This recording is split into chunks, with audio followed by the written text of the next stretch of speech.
Welcome back to Established Dominance Fantasy Football. Ding here. And this is the Week 2 recap. And we'll break down every game and fantasy implication moving forward. But before we jump in, hit the like and subscribe buttons and follow us on X at Established Dominance, where you'll get real-time updates during the games. All right, I'd like to start off this podcast by apologizing to all of my listeners. I missed a couple of podcasts last week. I was sick, unfortunately. Took a trip to Jacksonville where the pathetic Jacksonville Cleveland Browns game occurred. Sorry to say. But back home, drank a few scotches, took a couple of Motrins, and I'm back. All right, let's take a look at the Sunday games individually and see what we can pick up on. My overall impression of this week was it was just pure carnage, and you'll see what I mean. It's like opposite day or something. Some teams just can't figure out their own talent. They're taking bad injuries or both. And one of those teams is the Lions. So let's start off with the Lions. And it was awful, just as you would expect. A couple of things to pull away from this one. For some odd reason, Dan Campbell still can't figure out that he has great running backs. Between Gibbs and Montgomery, he only ran the ball 24 times. Now, Gibbs was elite, averaging 6.5 a carry, but no touchdowns, and he was targeted 7 times for only 22 yards. But that was a huge PPR day for him. Montgomery, he got the touchdown. Again, he's the bruising back. He only averaged 3 a carry, though, so they didn't really give him a whole lot of options. He did catch 4 balls, though, so he had a nice fantasy day, too. Those 2 running backs should be dominating the Detroit Lions offensive scheme. But for some odd reason, they thought that Jared Goff was an elite quarterback and gave him 55 throws. Now, this isn't a game where the Lions were close the entire time, and it finished 20-16. 55 attempts. He gets 307 yards and 2 interceptions.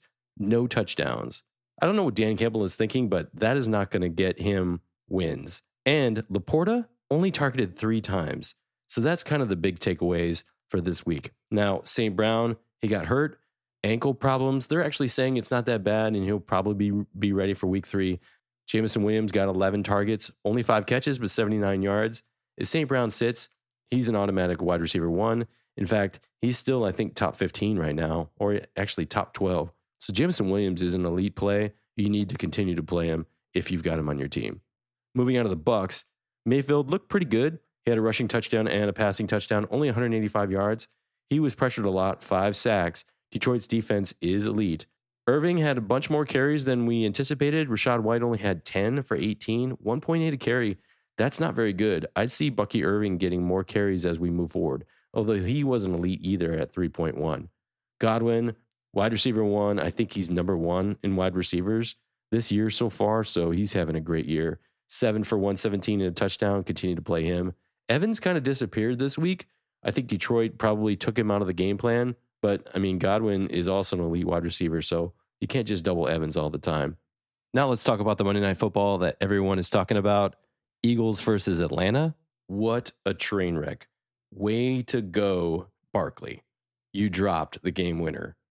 Just in your hands. Can't believe it. I'm sure all the Eagles fans are ticked off. But if you're looking for someone to blame, it's Barkley. Now, Barkley had a great game. 95 yards on the ground, 4 catches, 21. He had a nice PPR day, but bro, if you're going to lose a game for your team, I don't think you'd demand that kind of money. Hurts, he had a decent night, not great, but it was his running, 85 yards and a touchdown on the ground that really saved his fantasy performance. He had a nice week, and he's very elusive and very strong as a runner. He should continue to do that if they're going to be successful. Devonta Smith, with A.J. Brown being gone, dominated targets at 10. And he had 7 receptions for 76 and a touchdown. If AJ can't go for the next couple of weeks, he's going to be a huge play moving forward. Goddard was basically non-existent, only 3 catches for 38. For the Falcons, yeah, they didn't deserve to win. Kirk Cousins, though, they gave him a shot. And what did he do? He did it. I'll give him props for that. He had 241 yards and 2 touchdowns. A decent day for him. Robinson looked good. 97 yards off of 14 carries, averaging 6.9. Really nice. 4 catches. So he had a great day as well. Darnell Mooney, 3 for 88 and a touchdown. But remember, all of it came on one play pretty much. So I wouldn't read too much into him. And if you're going to blow some fab money on him, I wouldn't put too much on him. London, 654 and a touchdown. He got the late touchdown to win it. Shouldn't have happened, obviously. The only reason why he even got this is because Barkley messed up big time. So when you look at this, Drake London really isn't having a great season. Cousins really doesn't look to him enough. And the fact that he even got this touchdown was just luck in itself. Other than that, Algier, we had a really nice game. 953 means you can run on the Eagles. So whoever the Eagles are playing, based on the fact that Atlanta only played 23 running attempts, they got 150 yards of total offense off of the two running backs. So if you're looking to target teams to run against, the Eagles are definitely going to be up there based on this performance. Next, let's take a look at the Bears versus the Texans. Again, like we talked about last week, all of the rookie quarterbacks this year are really awful. Caleb Williams is just incredibly awful. 174 yards and 2 interceptions. Now, he got sacked 7 times, but he just couldn't hit anybody. DJ Moore, 6 catches for 53, but they weren't really that great. Adunya's actually with the knee problem had 5 targets, but only 2 catches for 33. Komet Everett, again, who's the tight end you should be grabbing? Neither had a touchdown, and they were both targeted 3 and 5. Swift was awful. 14 carries for 18 yards. There's just nothing good to say about Chicago. It's a team that you need to avoid. Now, their defense is very good. They get turnovers, they pressure the quarterback, but the rest of their team is just awful. There's really no one to target at this point. DJ Moore, he's probably going to finish outside the top 20, maybe even outside the top 30. Swift, as a running back, is probably not even going to crack the top 40. Looking at the Texans, though, some good numbers out of here. Stroud had 260 yards and a touchdown, picked up 3 sacks, but he wasn't really that elite. There wasn't a whole lot going on. The Texans kicked a lot of field goals.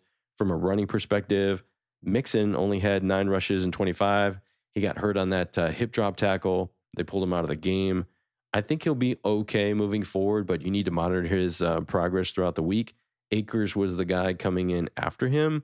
So with Pierce hurt, Akers would be the pickup if you wanted to grab him just in case Mixon missed time. But Akers also had a bad fumble, so that's not going to get you in good graces with your coach. Now, Nico Collins, the number 2 wide receiver, I think, overall right now in fantasy, 8 catches for 135 and a touchdown. That is the alpha receiver. That is the number 1 target. We talked about Diggs coming in earlier this season, and I said he's really just going to allow more open looks for Nico, and Nico's still the alpha. He's still going to dominate, and that's exactly what's happening. Diggs caught 4 for 37, no touchdowns, so that's exactly what I would expect out of him. Mixon had a couple of balls that he caught as well, but I think the injury is what really ruined his day. Hopefully he'll come back from that.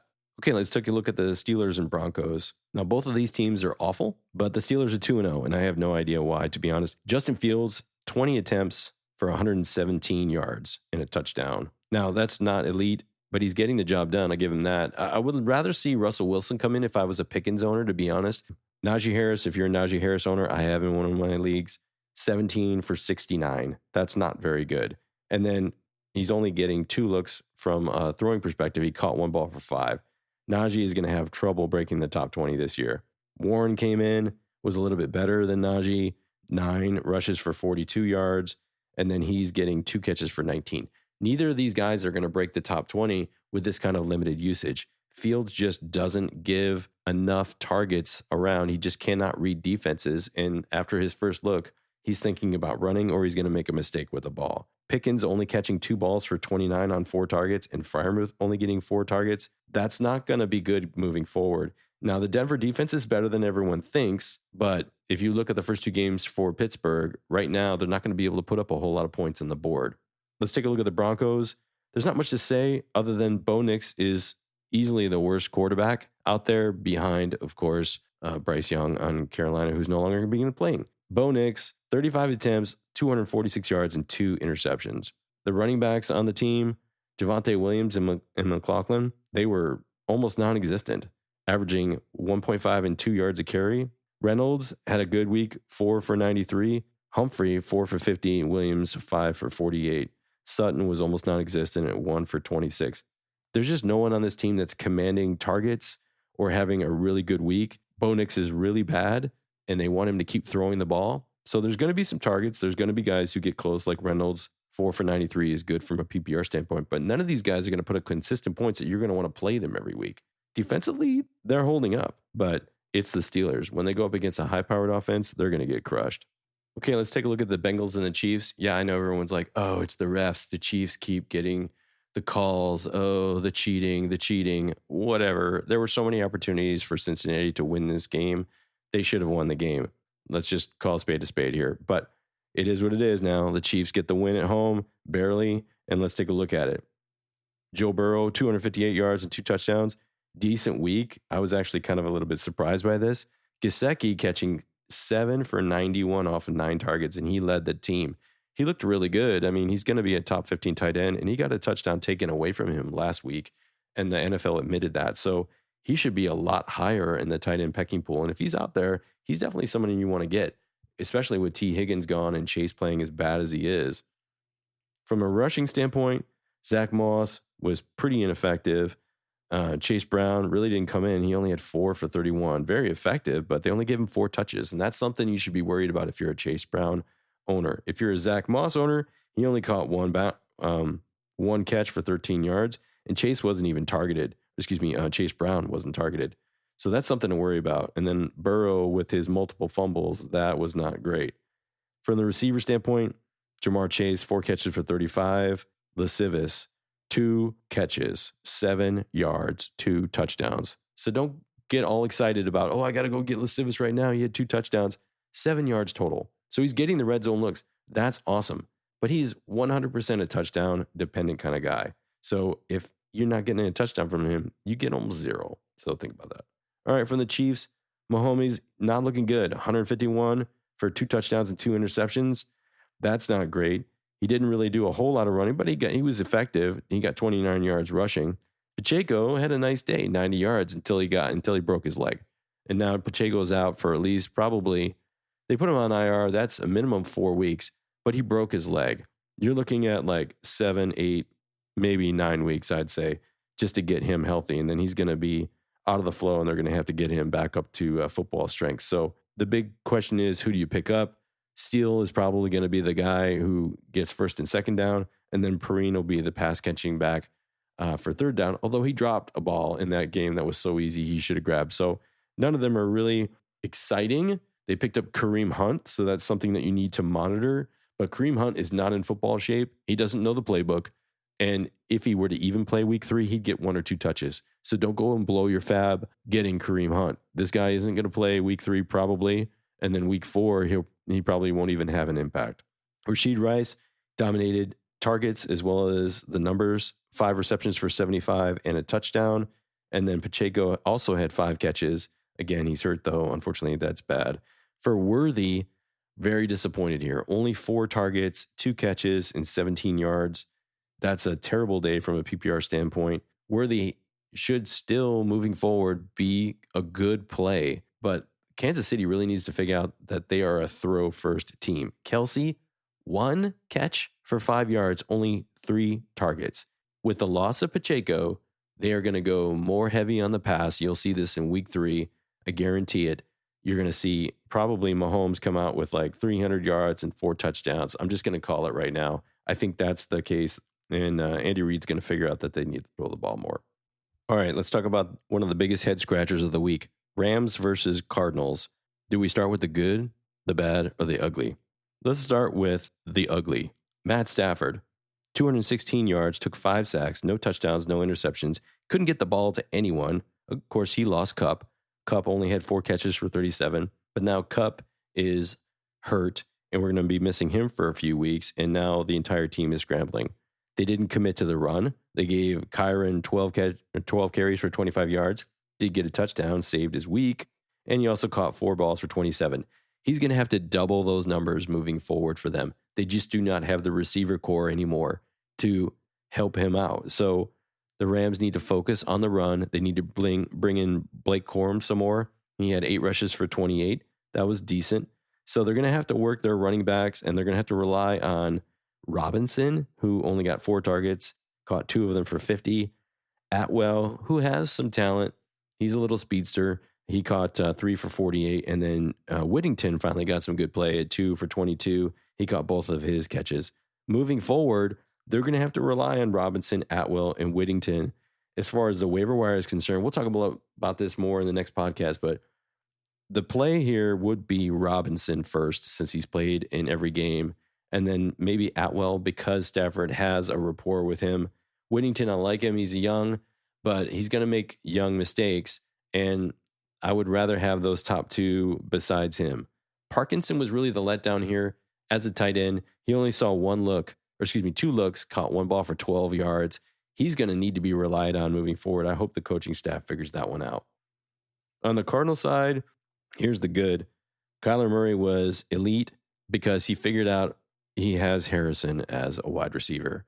Now, he, flippantly said, I don't have to go find him after week 1. Well, the coaches pulled him aside and said, yeah, you need to go find him. And guess what? Harrison is an elite play. But here's the interesting thing about Harrison. So we all saw the first quarter, 4 catches, 130 yards, 2 touchdowns. He's going to blow away the world record in NFL, blah, blah, blah.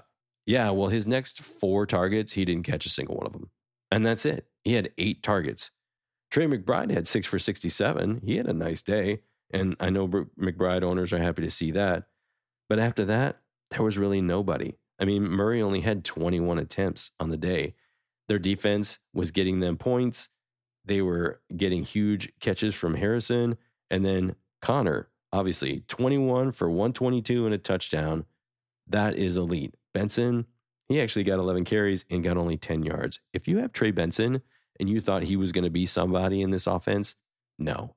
Connor is elite, and he will continue to be, and he's averaging over 5 a carry for this season. He will continue to be unless he gets hurt. So Trey Benson is almost droppable at this point unless you're holding him hoping that Connor gets hurt. Okay, Saints, Cowboys, and my Cowboys friends are freaking out right now. How did the Saints come into Dallas and just whoop them? What do we have? Dak gets a new contract, making him one of the highest paid quarterbacks. CeeDee Lamb gets a new contract, making him the highest paid wide receiver, like the second one. And they put up 19 points against the Saints. The Saints don't have an elite defense. They were without Lattimore, and even Matthew got hurt in the game. So they can't make any excuses on that. And they certainly can't make the excuse that they didn't get paid. This was pathetic, not only from a fantasy standpoint, but from a general manager, owner standpoint. How can you pay these guys this much money if they are this bad? All right, and continuing on with the bad in the Cowboys, 39 attempts from Prescott, 293 yards, 1 touchdown, and 2 interceptions. Bad interceptions, too. Targeted CeeDee Lamb only 7 times, 4 catches for 90. I thought he was the alpha. You should be giving him double those. That's one reason why he lost. Jalen Tolbert had 9 targets, led the team. That's a problem. Shoemaker, he had a nice week coming in for Ferguson, 6 for 43. Now, Ferguson is probably going to come back, so you won't see that probably next week. Dowdle had 4 catches. Cook's only 2 for 19. And then Elliott had 2 for 16. From the running perspective, both running backs were not that good. Dowdle was a little bit better, but he only got 7 rushes, and Elliott only got 6. For some odd reason, they just decided they were going to give up on running the ball. Yeah, I know they got behind early, and they were making mistakes, and it just kind of snowballed. But you need to commit to that run. And if you're going to commit to the pass, it should be CeeDee Lamb. I don't see why he didn't have 15 targets. It just doesn't make any sense to me. The Saints are not an elite team from a defensive standpoint. Offensively, though, Carr's having the best season of anybody. The Saints have scored, I believe, on every single possession that they've had. Kamara was incredible. He was just getting open, breaking tackles. For an elite Dallas defense, their tackling was just horrible. And Kamara looks incredible. I believe he's the number 1 running back or number 2 overall. 115 yards and 3 touchdowns. Rashid Shaheed continues to be the best receiver on the team. He's in the top 10 overall this season. 4 for 96 and a touchdown. Olave, who's supposedly the alpha, 4 catches for 81. And then Kamara doing more damage, 3 looks. He caught 2 of them for 65 and a touchdown. And then, of course, Taysom Hill is hurt. So he didn't get any love there in this game. But the real story here is Kamara is elite. And if he can remain healthy, they're good to go. Now he's getting 24 or 25 touches a game. Let's hope he can keep that up. But I know my Cowboys friends are just really pissed off right now. All right, let's take a look at the Colts versus Green Bay. Malik Willis is awful. I've said it before. I'll say it again. 122 yards and a touchdown on 14 attempts. They're scared to have him throw the ball. They gave Jacobs 32 rushes for 151. He's not going to be that successful moving forward. They know they can stack the line, or at least moving forward, a bunch of teams are going to stack the line against him. Willis had 41 on the ground. Jaden Reed really only did his damage carrying the ball, 2 for 37 because, well, Willis can't get him the ball. 2 catches for 9 yards isn't going to cut it. And Jaden Reed, who was the number one wide receiver overall, is going to start dropping fast because Willis can't get him the ball. I hope Love comes back. There's really nothing much else to talk about in this game, although Dontavian Wicks did get 4 targets. He caught 3 for 26 and a touchdown, so that's something to be said there. But aside from Jacobs and Reed, there's really nothing more to go around on this team. Lloyd got hurt again. He's probably going to go back on IR, so there's just nobody else to pick up. I would stay away from the Packers until Love comes back. Jets Titans, this was a head scratcher. The Jets barely won. I don't know why. I watched the game. The scary part is for the Breece Hall owners that Allen got all of the money touches. Now, Hall had a decent day, averaged over 4 a carry, 14 rushes for 62, and he also had 7 catches for 52 and a touchdown. So that's good. Breece Hall owners are happy. But when they saw Allen come in and get 7 carries for 33 and a touchdown, and then he had 2 catches for a touchdown, that's not good. Those are Breece Hall touchdowns that he should not be vulturing. So that's going to be concerning for Hall owners moving forward. And I know Allen is out there on a lot of waiver wires. So I would go ahead and grab him. Don't spend too much of your fab money on it, but he's somebody that you need to target. Other than that, Garrett Wilson, 4 catches for 57 off of 6 targets. That's not very good. Breece Hall led in all targets. Aaron Rodgers is having difficulty finding guys out there. Lazard, again, 4 targets, only 2 catches for 11 yards. And then Mike Williams, I think he got hurt again. I mean, he's really not somebody you should have in your lineup moving forward.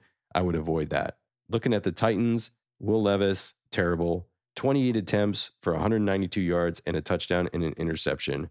Now, the Jets defense is very good, but he had opportunities to be successful in this game, and they almost won it. He had 4 rushes for 38 yards. He lost a fumble. Again, this is not somebody you want to have on your team or you want to be starting. And anyone around him, the only guys you'd want to be targeting is Pollard. And Pollard had a nice day.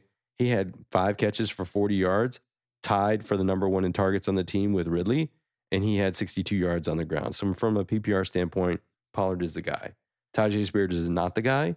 He hurt his ankles. He's week to week. We'll see what that comes out. At this point, it's Pollard. And if you have if you have Spears, probably looking for some other backup like Allen, I'd probably trade him out for. I know one of my buddies did that, and I agree with that. Ridley, 4 catches for 77 and a touchdown.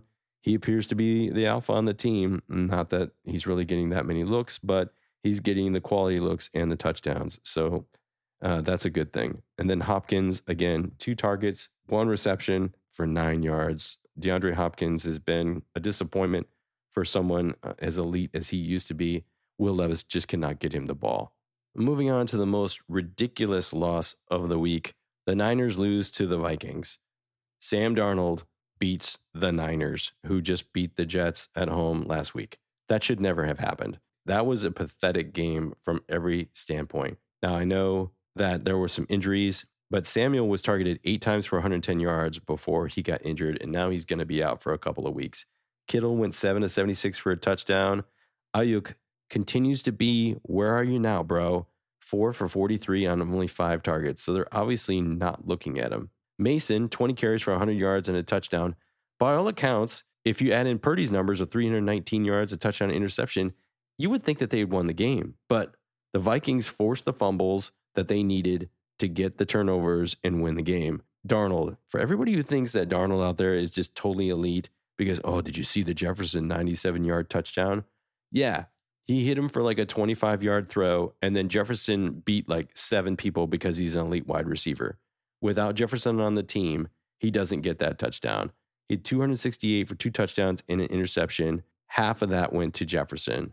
Jefferson is hurt now. We don't know if he's going to come back. I think he is. I think he just got like a bruise on his thigh, so he'll come back. But if that slows him down, he's in real trouble. Rushing, Aaron Jones, 9 for 32 and a fumble loss. That's not good. Chandler came in and he got more rushes, 10 for 82. That's 8.2 a carry, and that's pretty doggone good. So Jones owners have got to be worried here. Naylor caught 3 for 54 off 4 targets and a touchdown.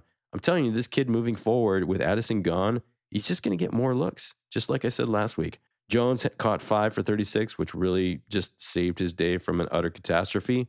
And then after that, there's really no one. If Jefferson comes back, it's Jefferson still and Naylor. If Jefferson doesn't come back and Addison's still out, then Naylor is the premier play. Might be someone you want to think about picking up. And moving on to Seattle versus the Patriots. So Geno had a nice day, 327 yards and a touchdown, took 3 sacks.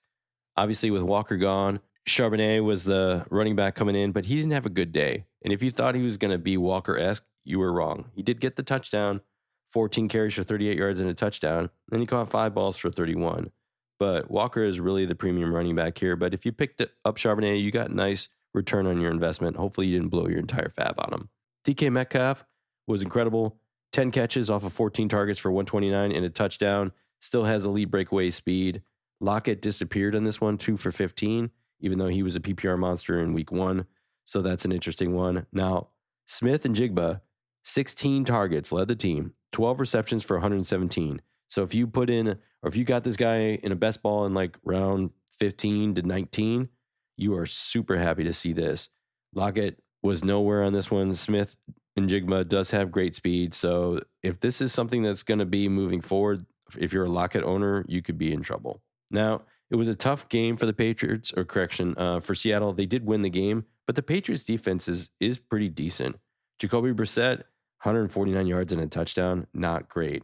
The big highlight here was Hunter Henry with 12 targets for 8 receptions and 109. He can get open. He's a good tight end. And I think if the Patriots continue to target him moving forward, they'll have more success and they'll keep the games close. Stevenson, 21 touches or 21 carries for 81 and a touchdown. A very nice day along with 2 catches. And then Gibson getting 11 rushes for 96. I didn't see that coming, but I think this is a one-off. I still think Stevenson is the elite play, but Gibson might have some points coming forward, but I don't think that this is going to be something that he's going to be able to average. I think he had almost 11 points from a PPR standpoint here. There's not a lot of skill players I'd like on this team, but if you need a tight end to fill in, Hunter Henry is looking good right now. All right, for the Giants versus the Commanders, I don't even know why people watch these guys play, but Daniel Jones, he had 2 touchdowns on 178 yards passing. That's not good. Singletary had a nice day, 95 yards rushing and a touchdown, lost a fumble, but he had a good day. Tracy only had 1 carry. So Singletary's out by himself. There again, Tracy and Gray are not coming in, so there's no reason to even have those guys on your team and just leave them on the waiver wire. Neighbors, 18 targets, 10 receptions for 127 and a touchdown. At least the Giants figured out that they just need to feed this guy. For some odd reason, other teams can't figure out they need to feed their alpha, but the Giants finally figured it out, and it kept them in the game. Good for that. Neighbors is in the top 10, I think top 5 wide receiver in PPR right now. So at least they figured that out. Wan'Dale Robinson got a weird touchdown. I don't see, too much of that going forward, but that's about it for the Giants. Other than that, looking at Washington, how many field goals did they have? 7? Wow, that's really bad. Daniels had 226 yards passing, no touchdowns. He also rushed for 44. Robinson had an amazing day. Again, if you thought Eckler was going to be the lead back, he's not. Robinson, 17 for 133, averaging 7.8 a carry. This is the reason they were able to win the game. Now, Robinson only had 3 looks and caught 1 ball for 3, but it's not like Daniels was amazing overall. Zach Ertz led in yards with 62 off of 4 catches. That's pretty good. Eckler did get some points on the ground and in the air. He almost had 10 points from a PPR stat point. And then McLaurin, 8 targets. He caught 6 of them for 22 yards. So Daniels isn't really looking downfield for anything big. Noah Brown did show up. He got a 34-yarder. That was a nice catch, but he needs to be integrated more into the offense.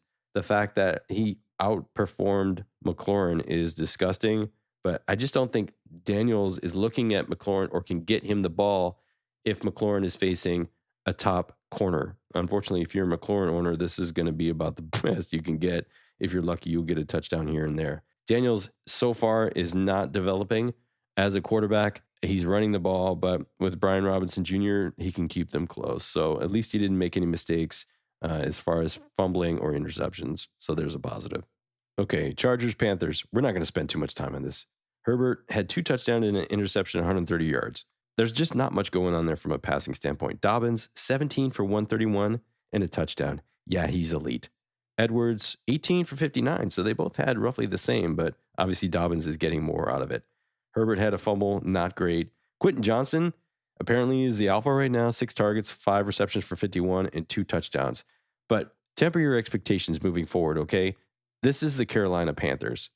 If this were against a decent defense, he would not have caught that. McConkey not getting any love as well, and that's about it. Looking at the Panthers, I don't even want to talk about them, all right? Bryce Young is gone, and he should be. He's awful. Next up, I can't even believe it. I mean, the red hair is coming back. Look out. That's right. It's Dalton, and I'm not talking about Roadhouse. I'm talking about Andy Dalton. I think he's like 59 years old or something. He's been a backup almost like 15 years or something like that. And he's supposed to be the guy that is going to save Carolina with their terrible receiving core and their terrible running backs. That's not going to happen. Continue to target Carolina's offense. Now, what does this mean for Thielen? Because Thielen is a wily veteran, I bet Dalton actually makes Thielen passable again. But for guys like Johnson, Deontay, he's not going to have nothing is going to improve in Carolina. They're just going down fast, train wreck. Okay, let's talk Browns, Jaguars. Yep, I was in Jacksonville. This was awful. I saw more people in Browns jerseys going to the game than I did Jacksonville jerseys. I don't know what to say about that. That's kind of sad, but good on you, Cleveland, for showing. Now, Deshaun Watson, he wasn't great. 186 yards, no touchdowns passing. He did get one on the ground, but that's about it. Jerome Ford, 64 yards off of 7 carries. That's really good. But Deonta Foreman got twice as many carries, and that's an issue for Ford owners moving forward. Judy had the most looks. Elijah Moore, 8 targets. And also Cooper had 8 targets, but Cooper only had 3 catches, where Moore had 6 catches for 44. The Browns are just not going to give you consistent numbers throughout the season, except for maybe Ford. I think that's about it. But the fact that they were able to win this game, was based more on the mistakes by the Jaguars than it was the success of the Browns. This was just not a good game by any stretch for the Browns. For the Jacksonville Jaguars, the bright spot was ETN, 13 for 52 and a touchdown on the ground. Only targeted 4 times, but 3 catches for 6. So he had a decent PPR game, but should have been a lot better. Lawrence was just awful. No touchdowns, got sacked 4 times. Thomas, the rookie, 2 catches for 94, had a really nice 66-yarder, but still didn't get a touchdown out of it. But he looks like the number 1 target on the team, even though he only had 4 targets. He does the most with them. Gabe Davis, 7 targets, 3 receptions for 43. Not very good. And this was such an ugly game for Jacksonville that they lost their number 1 tight end in pregame warmups to a hamstring injury. Jacksonville is not having a good season. ETN is really the only guy to own. And then Thomas would be, probably the wide receiver to own, but they're going to struggle all season long. All right, let's take a look at Raiders versus Ravens. Yeah, the Raiders won in Baltimore. What a huge game. I mean, if you're just an NFL fan, I know obviously the Ravens fans are not happy, but this was a really fun game to watch. Jackson had a decent game, but not great. 247 yards and a touchdown and an interception. 45 yards on the ground. Decent, but not great. Henry was great on the ground. 84 yards and a touchdown, but only 1 target. So, again, Henry owners know this. He gets all of his work and all of his points on the ground. Nobody else really ran the ball that much. Likely disappeared as predicted. Andrews is back. He caught 4 for 51, but even that wasn't good. Zay Flowers led the team in targets with 11, caught 7 for 91 and a touchdown. He's definitely the guy to own on this team besides Henry. And then looking at the Raiders, Gardner Minshew was surprisingly better, 276 yards and a touchdown, but mostly because he finally figured out that he needs to throw the ball to Adams, who had 12 targets for 9 catches, 110 yards, and a touchdown. And then Bowers, he looks amazing. 9 catches for 98. No touchdowns, but a huge PPR day. If he can continue with that many targets and catches, he's going to probably finish in the top 3 for tight ends because for some odd reason, tight ends this year just not performing. Zamir White disappeared. 9 rushes for 24 yards. Now, that's mostly because the Ravens are elite against the run, and he had a tough time, and he's not really that much of an elite back. He did catch 3 balls, but not for much.